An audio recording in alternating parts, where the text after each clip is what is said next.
All right, guys, we're back for episode 3. Today we're going to be talking about some competitions me and Andy doing and some very, very special traces. So, Andy's ready. We want to go fishing. We'll get this done. We'll try to get this a short one. So, tune in. We'll see you Friday, 5 a.m. Is that what we're saying?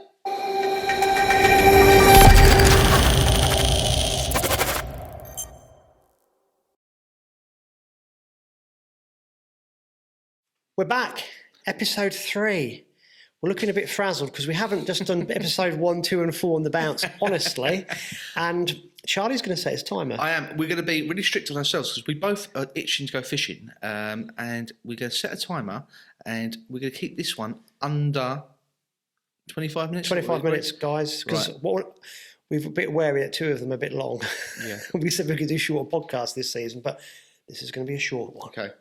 25 minutes starting now. If that alarm goes, we're stopping, even if it's mid-sentence. Let's go. Yeah. You can understand. We have places to go. Yeah. Right. Should we start off with Hook Me Up? Start off with Hook Me Up. What's what we do? So the rods are still available. So we have the which one's that? That's the lighter version. So this is the 8 foot. 8 foot. Well, 8 foot, 8'6". Just to remind everybody, that's what I'm going to be using this afternoon. Yeah. We've got one of each left, literally. Yeah. So you need to be quick. Yeah. So if you want one of these, be in touch. 260 quid. If you want to get them shipped, you can buy them straight through the Hook Me Up website. We'll link down below. If you want to meet myself or Andy and have a little waggle with it first. Oh, what's that you say? You are more than welcome to. You can meet me either at my shop in Southend, here at Hanningfield, or Andy will find you at somewhere, Rutland or Grafham or somewhere along the way. I normally charge for people waggling my rod. I know. Yeah, baby. We're going to make a special dispensation just for these. But yeah, let us know if you're interested. And obviously, these aren't the last of them. And the last of what we have right now. Yeah. There is more to come, but we need to gauge interest. So if you guys want them, or the future rods they're going to produce as well, like the jerkbait rod, the perch rods, let us know because they're all to come. Definitely. Hook boxes themselves. Hook Me Up boxes. So we're verging towards the start of the river season now. So people are starting to think about what they're going to be doing in June. We've got the species boxes. We've got the technique rig boxes. So if you're new to lure fishing, it's perfect. If you want to buy that, we also have Father's Day in June. Yeah. So it's perfect. Make sure you get those orders in nice and early. I would recommend getting a perch box because you can use it for chub bait fishing. You can use it for chub fishing as well. Yeah. Have small crankbaits in there. It'd be perfect for the river season opening to get onto those early seasons. What we tried to do as well is tailor the boxes to the time of year because the box contents change each month. So the box you get in June isn't going to be the same as the box you get in December. So in June it's going to be crankbaits. It's going to be maybe some top waters, maybe some things like that. Getting active baits. You might be able to hear some geese in the background. That's because we're here at Hanningfield. They're arguing with their reflections in Andy's van. My van looks very nice. It's very clean. It's been cleaned. But yeah, so the boxes are tailored to the time of year. So a box in June is going to be what you need to fish with in June. Yeah, I'd get one, guys. I'm going to get one and I'm going to do a video on it and I'm going to catch a big chub on it. So just watch this space. There we go. Right, now you've been sent some products. I have been sent some products. So this is from a friend of mine, a guy called Robert Lowry, who is, I think, is the RO for the PAC in, I'm going to get this wrong, I think it's Hertfordshire. But he also has Voodoo Traces. So I'm going to open one of these up. Do you want me to use one? Yeah, let's put one on. So these are a new thing. Rob's been producing traces for bait fishing initially, and then version to lure stuff. He does all different types. Single strand titanium jerkbait traces. He does the multi-strand titanium stuff, steel traces, up traces as well for your bait fishing, wire fly tippets, all sorts. But these are a new thing. Pass me the rainbow trout, buddy. Rainbow trout. Which one's a rainbow trout? The one that's rainbow trout. This one. Yeah. This one. Right. So I've made my own rigs on this one. We haven't actually. This is off the cuff. This is off the cuff. Yeah. So this is one of my own stinger rigs. So I've made this with titanium. It's a bit knackered and rusty. This one needs thrown away, but it's just. So this is a new thing for Rob. This is literally straight out of the packet. I'm going to show you how to use them. So normally it's getting the sizing right, but looking at that, it's pretty close to what we need. Tear these out of the tape. So these are £75 AFW, and they're made with 6-inch soft baits in mind. But they obviously these are going to have to be tailored to fit Right, okay. the individual. So what you do, they got A corkscrew.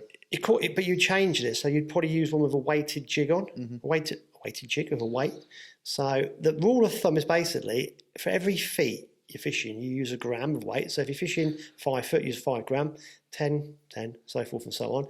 And you can start with that. So you screw it into the nose of the bait, like so. And then, they're perfect for these. And then he's got some real natty little bait holders here that he pushes these into the plastic. Now, off that split ring, you'd have a treble. And that second one goes into the plastic here. I like these are perfect.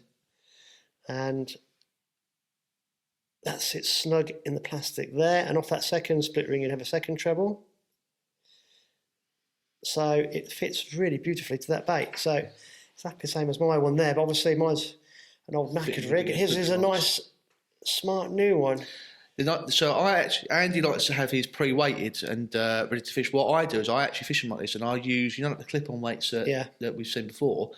Clip a weight on, and you can change it very quickly depending where you're fishing. If you're doing that all the time, you need to super glue that in as well, because it doesn't need to come out. Yeah, exactly. That's what I do. Yeah, I glue the rig in, and it doesn't come out unless it absolutely needs to, till the bait's dead, basically. Yeah, because what happens? I like those. So Rob, they are good. So he sent me 4 packs, and what I actually quite like is he uses these different colour heat shrinks. So if you are going to do what you like you do, and you say I want a 5 gram, a 10 gram, a 15 gram, you could colour code them. So you can know all my blue ones are 10 grams, all my red ones are 15 grams, and you can and Rob can do them whatever colour you want. I see. I thought they were different lengths. No, they're all the same, just with different colours. So these fit 25 centimetre baits perfectly. Yeah, and the nice thing is, Rob is he can custom make them. So if you're using bigger or smaller baits, you want different sizes, just drop him a message. We'll put all these details in the description down below. Drop him a message, he'll send you a full list of his prices, but he can do custom as well. So if you want something in particular, like for example, Rob sent me some jerkbait traces. We both said we prefer our jerkbait traces a little bit shorter. So I will be ordering some more and they'll be shorter because that's how I prefer them to be. Rob, I like these. Yeah, very There's good. A little subtle wink there.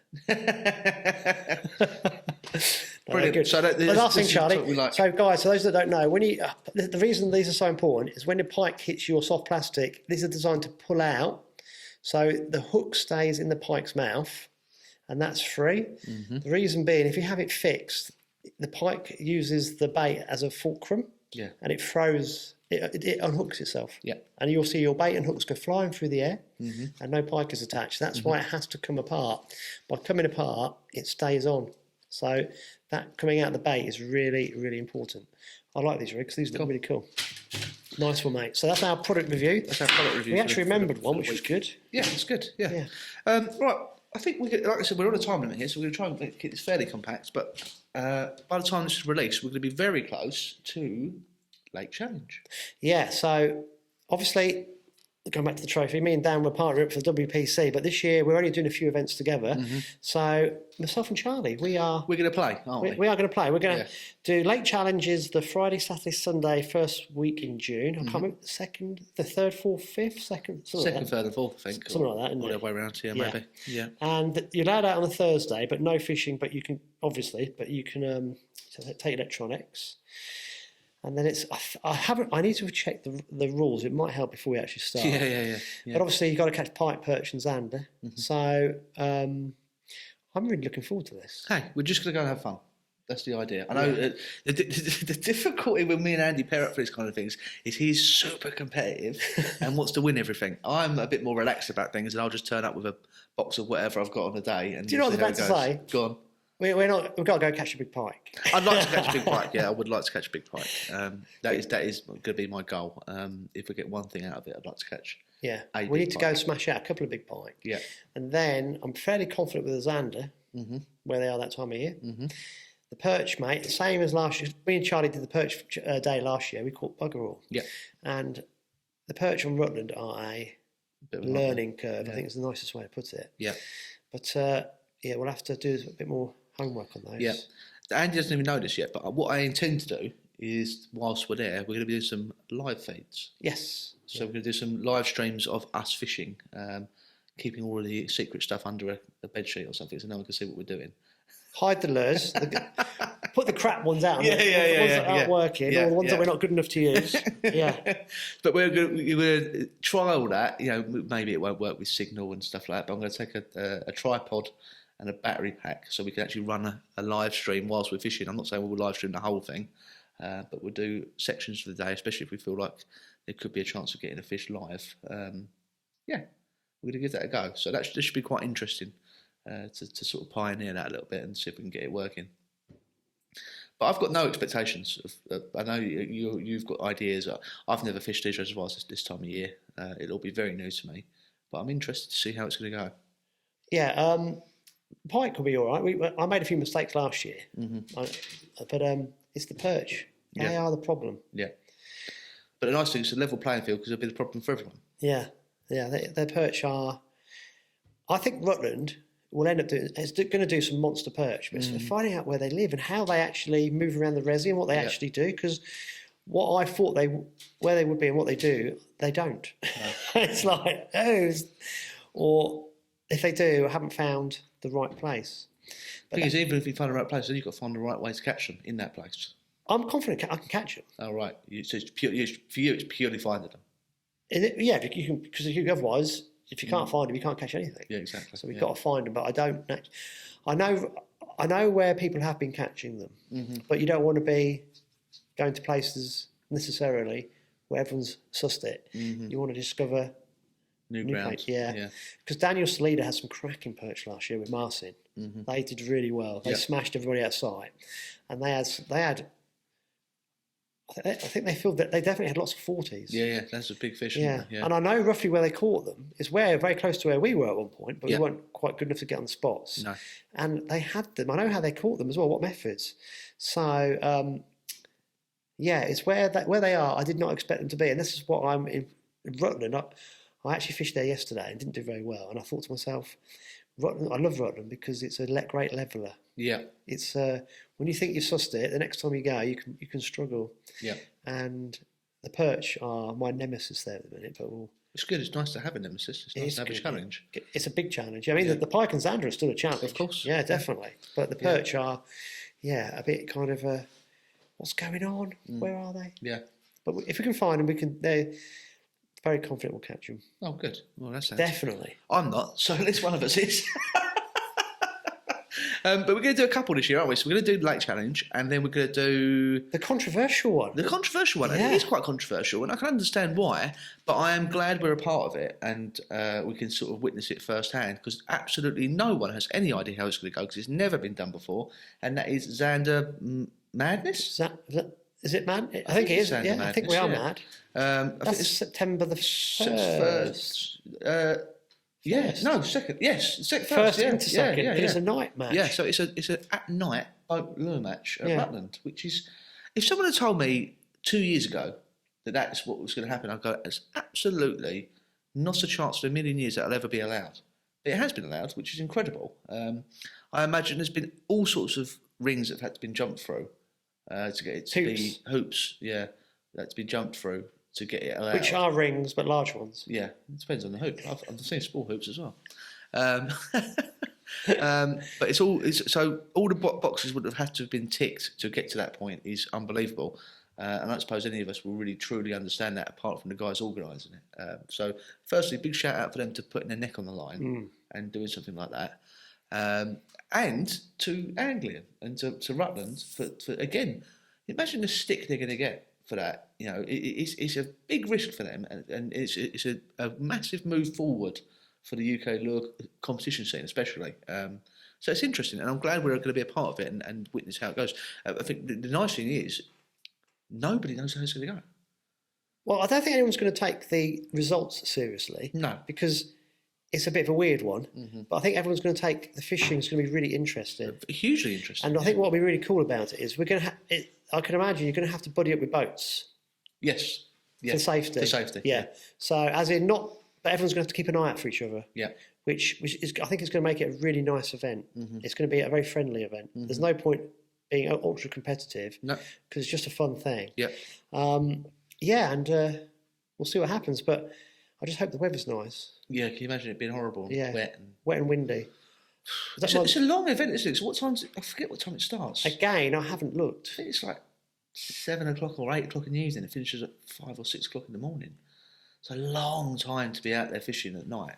Well, I actually wanted to fish the morning. Yeah, I know. Yeah, for the bike. And I'm thinking, yeah. If you're out all day and then you've got to go at night as well, it's a bit like yuck. Like you'd just be dead halfway through, wouldn't you? So I think you've got to pace yourself a little bit. Yeah, it's a whole new experience, for lure fishing in the UK. So it would be interesting to see how it pans out, and whether it opens up doors for other things.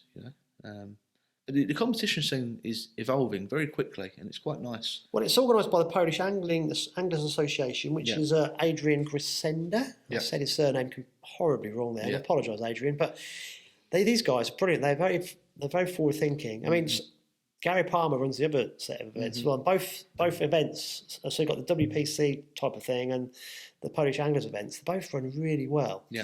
And it kind of is open, like you said, it's opening up doors because it's obviously getting revenue for the fisheries. It shows them there's a value to what we do. Yeah. And most of the anglers are really good and put the fish welfare as their main priority. Mm-hmm. So I know the rangers really enjoy the days because one, they haven't got to check. Everyone knows what they're doing. Yeah. The anglers sort themselves out, get the stuff ready, get the boat sorted. The boats come back ultra clean because everyone's just using the bow mounts. Yeah.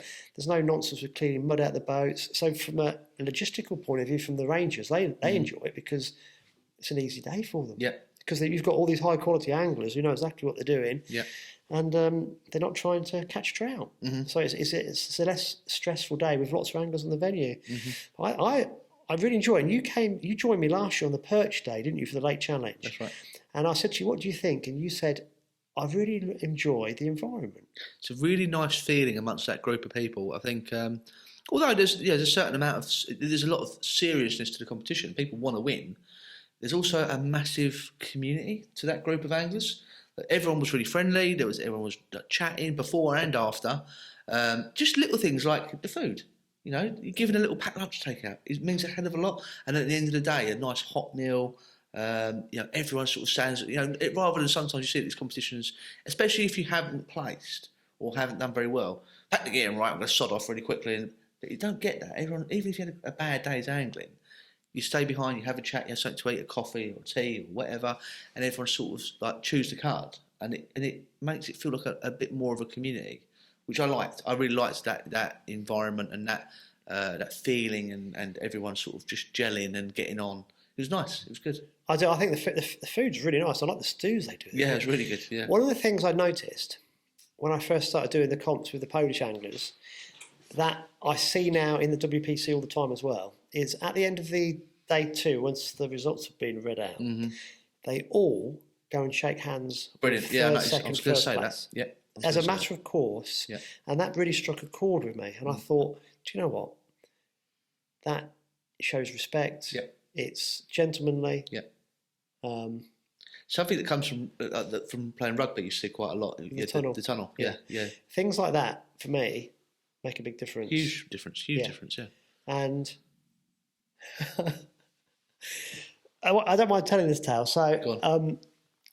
Daniel Salido, I think, is probably the best lure competition angler in this country. Mm-hmm. And Perch Mania 2 years ago, he got too close to me and Eric, right? And I was telling him, and he was saying, he was being a bit sarcastic. So I was telling him in my Anglo-Saxon, right, and being, I was defending my ground. Yeah. We came second. Daniel wasn't bothered by this at all. He came up to me. Congratulations. Yeah. And so did Martin as well. But there's no animosity at all. And I actually think you play hard on the playing field. Yeah. And as soon as you finish playing hard, you then all. That's it. Yeah. And I remember little things like that. It's like going back to rugby. You play hard on the pitch, and then you just do the tunnel, shake hands, and you buy each other a pint afterwards in the bar. Yeah, absolutely. And it's those little things that make a big difference. And there's a very nice family. It's a family feeling to it. Without doubt. I think for anyone who hasn't sort of dipped their toe in competition angling, especially in the reservoirs, it can be quite intimidating because there is definitely a scene, a group of people that all know each other, all very close. They've been doing it together for quite a long time now. You might feel like you're intruding a bit on that by putting, but do it, because you don't become part of it unless you do it. And these people are very welcoming. Even for myself, who's not part of that, I dip my toe in and out of this competition scene. I'm nowhere near as invested as most. I was welcomed, and I was chatting and talking. All these people that are much far better competition anglers than me on a totally different tier. They treat you as one of their own, and it's nice. It's a very nice group of people to be around. So if you are thinking about doing it, those ones especially, I would say, definitely do it. Do it at least once so you can experience it and be a part of that, without a doubt. Well, I mean, I have no favouritism between Gary's setup and Adrian's setup. They're both equally as good, in my opinion. Just to give you an example, I got a text message from Adrian at the Blue yesterday, just asking me if I'm camping or staying at a hotel for Pipe Maniacs. Yeah.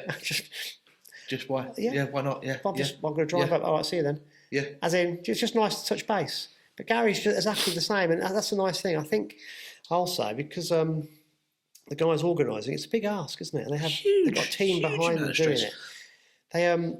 I think they actually appreciate the same anglers coming back as well. 100%. But like you're right, new faces are more than welcome. It's really, really important that people who are thinking about it, just jump in with 2 feet and just actually go and introduce yourself to people and actually ask questions. Yeah. It's a competition, so people won't tell you what they don't want you to know. But equally so, you might be surprised at what people do tell you. Yeah. Absolutely. Yeah. While we're on the subject of competitions and competition angling, I should have done this in one of the previous episodes and I forgot. I want to give a huge congratulations to Team England in the Atlas, which is the area trout competition, European Championships. We came third, which is a massive achievement because we haven't been doing it that long. And our team was out in Poland. It would have been end of April, which would have happened. And the team went out and came third. That's good, isn't it? As amongst a very strong group of teams out there who have been doing it far longer than we have, and obviously I see a lot of the guys here working at Hanningfield. They come here and they ply their trade, and they're taken out there, and amongst the best in Europe, came third. So that's a massive achievement for a very, very young team. I shouldn't do. I poo-poo it slightly in my head. I shouldn't do it because actually, by coming here, I actually see more and more of what it's about. Yeah. It's not for me, however, I can see the skill within it massively. So, and talking to Tommaso about. Obviously, this is big in other parts of Europe, in particular. It's especially the area style. What Tom did was more. It's got a name. It's called carnivorous wild trout or something like that. It's got a name within the FIPZ thing, but the area thing is still quite new. And the Atlas is the governing body, and they run a European Championships every year. And we got the English team got invited out this year because we've just sort of registered last year to be part of Atlas. Cool. So it's very, very new. And there's only 2 venues in the UK that do proper area trout fishing, as it is in Europe. So to have that minimal input and to get that a third place amongst some of the best teams in Europe, that's really good. You can't argue that. Yeah. And Ireland done really well as well. I forget if Ireland may have even come second. Really? Yeah. So the UK and Ireland as a whole, fantastic results. Lure fishing is definitely it's booming, isn't it? Huge, it's really good, yeah. And the competition is very much the backbone to it because however you look at it, the competition scene is where the money's made, and that is going to help grow the sport. So these competitions, be it on a friendly level, just a handful of guys getting together occasionally and doing a little bit, or these huge European competitions, which for yourself you'll be taking part in. That's right, next year, going to Netherlands, So this is all the groundings that builds the sport, and it's nice to see it growing in the UK. Yeah, many little facets of the whole sport of lure fishing. Right, I think we're nearly there for time, buddy, aren't we? We are. We've got 2 minutes left. 2 minutes. Oh, we're doing well, but we do need to go fishing. Yeah. Tommaso he's still waiting for us. I know he's frothing at the mouth, waiting for us to he go is. and get a boat. He's been. He's never going to catch anything standing there. No. He might do. He'll probably prove me wrong. We said that before. Yeah. Right. What was that? Don't know. This is strange. The lights keep going off. Yeah, a lot of motion sensors. So I keep having to move backwards and forwards to set the lights off. Right, I think we need to wrap this one up. We said it was going to be a short one. Yeah. A couple of things before we go. Please make sure you subscribe so you get notifications of when the next podcast is out. Please share the news of the podcast. It's all about the community. I mean, Charlie has mentioned it as well, that we want you guys to feedback to us, comments, what you think about what we're doing, things you want us to show, any new products that you have seen that you would like us to mention. Yeah, like Rob's. Yeah. So Voodoo Rob, Traces. Charlie's not chased Rob. Rob sent them to Charlie, so we'll preview this. And actually, I'm going to be using this afternoon. Charlie doesn't know. And we'll see how we get on. So just keep sending us in all the different comments, stuff you want us to preview, feedback, any ideas that you have. Negative comments, I don't mind them. Yeah. Because it just helps us grow. Yeah. We did the first 4 episodes here. This is episode 3. Might be changing for episode 5. Episode 5. We hope everything going as planned. Should be a little bit different. Yeah. Yeah. But it's all logistics. All logistics. All logistics. And that means we are 40 seconds left. I'm going to go fishing. Yeah, let's do it. Yeah. Thanks for watching, guys. We will see you in the next episode.